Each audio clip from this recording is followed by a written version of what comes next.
رافائيل بينيتيز مع سيلتا فيغو في استضافة كارلو أنشيلوتي في الجهة المقابلة مع فريق ريال مدريد في افتتاح الجولة الثالثة من بطولة لا ليغا لهذا الموسم. رودريغو وفينيسيوس جونيور في الجهة المقابلة بخمس مدافعين. باس والتلق على جهة اليمنى، كرة خطيرة وتوزيع رائعة، كرة أوسكار من ريال مدريد، التسديدة جول، التسديدة اوه شات ماي جود، جول، هدف اول مباغت لسيلتا فيغو في الدقيقة الثالثة من انطلاقة المباراة. يا لها من تسديدة. هل كان فيه خطأ من لارسن؟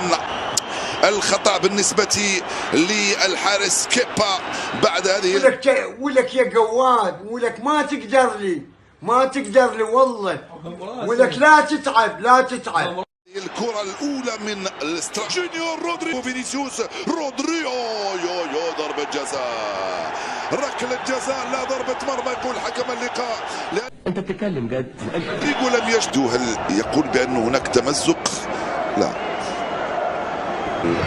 يبلغ مليار يورو طبعا. على قلب هجوم لارسن فيغو في بداية اللقاء. كامافينجا على الجهة اليسرى يحتفظ بها، يدخل الدوري الفرنسي. فران غارسيا ألابا يطلبها خوسيلو، توصلوا عليه الحارس كيلور مينغيسا. انا بنظف وداني وانت شايف وداني طاح. رائعة مرة ثانية وركنية ثالثة لعناصر سيلتا فيغو. يرفع كرة في القائمة الثانية بعيدة لبامبا. داني كارفاخال على مرتين يتمكن من هذه الكرة ويخرج هنالك لخوسيلو.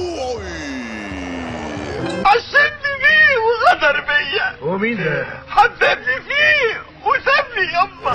فالفيردي والتسديدة الأرضية الزاحفة جانبية مرة سلامات. في القائمة الثانية بعيدة كثير. لا الآن رودي خطيرة الأرضية.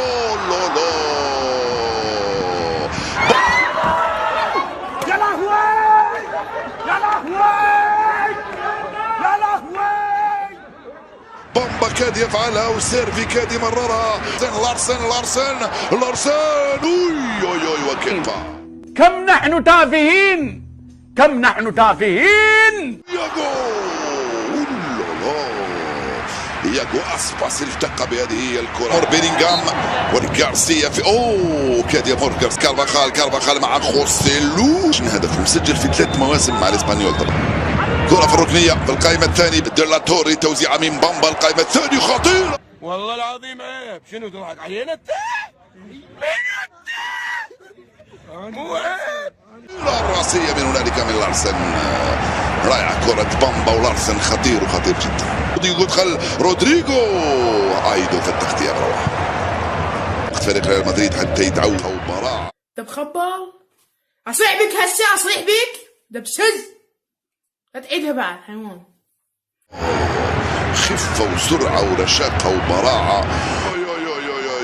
وكارفاخال. اقول انت منين طلعت؟ لا هكذا الجزاء. خروج رائع من الحارس، وذلك يعني أنها اللاصت. بس على احتجاج ينال البطاقة الصفراء. على رودريغو يستعد. رودريغو جول. جواد اللي كان هنا. رودريغو ضيعها، بل فيار هو الذي صدها وليس رودريغو. اختار زاوية وسددها بقوة. ايفان فيار ينقذ سيلتا فيغو من كرة جول ومن ركلة جزاء.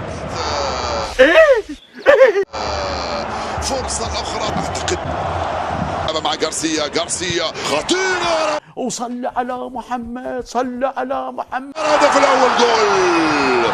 جودي بيلينغهام يفعلها ويسجل رابع أهداف هذا الموسم في 3 مباريات مع ريال مدريد. في الدقيقة 30 يفعلها الإنجليزي الصغير في الوقت والمكان المناسب بالراس من كرة مرتدة. يتمكن جودي بيلينغهام من منح التفوق.